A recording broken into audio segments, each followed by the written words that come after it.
এখনকার যুবকেরা বুঝতে শিখেছে যে কোরআনের ছায়াতলেই আসল শান্তি।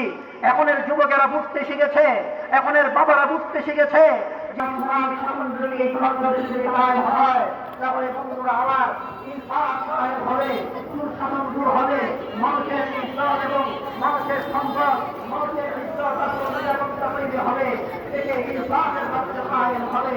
রাতের বেলা ভয়ের জোয়ার খেলে জোয়ার খুলে নিশ্চিন্তে ঘুমাতে পারবো। বন্ধুরা আমার, এরকম ইনসাফপূর্ণ শাসন ব্যবস্থা, এরকম জীবনের নিরাপত্তা সম্ভব হবে না কোরআনে আইনি শাসন করা যদি জোরে বলেন ঠিক কিনা। আজকে কোরআনকে আমরা মসজিদের মধ্যে সীমাবদ্ধ করেছি, আজকে কোরআনকে আমরা মানুষ মারা গেলে সেখানে খতম করার মধ্যে সীমাবদ্ধ করে দিয়েছি, আজকে কোরআনকে আমরা তাবিজের কিতাব বানিয়েছি।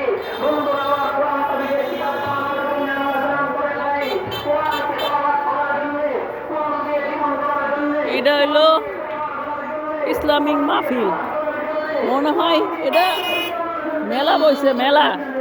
আর কি কমু, আর কি আর কমু, এখানে ইসলামিক আলোচনা ছাড়া মনে খাওয়া দাওয়া আর হইল মেলা আর জুয়ার আসর হয়ে গেছে। এটাই হলো বাংলাদেশ, দিস ইজ ইট।